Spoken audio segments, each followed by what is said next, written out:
अपने अभिनय के साथ साथ अपनी बेमिसाल गायकी से दर्शकों के दिलों पर राज करने वाले खेसरीलाल यादव ने कई देवी गीत भी गाए हैं और कई भक्ति एल्बम में अपनी गायकी का प्रदर्शन कर दर्शकों का मनोरंजन किया है। हाल ही में खेसरीलाल ने अपनी आने वाली देवी गीत माई मुस्काली की शूटिंग पूरी की है। इस एल्बम में खेसारी ने अपने आवाज भी दी है। आदिशक्ति फिल्म्स द्वारा बनाई गई यह एल्बम बहुत जल्द प्रदर्शित की जाएगी। इस एल्बम का निर्माण मनोज मिश्रा द्वारा किया गया है।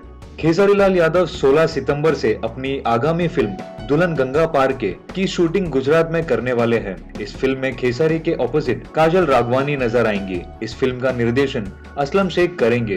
भोजपुरी जगत की तमाम अन्य खबरों के लिए सब्सक्राइब करें हमारा चैनल स्पाइसी भोजपुरी।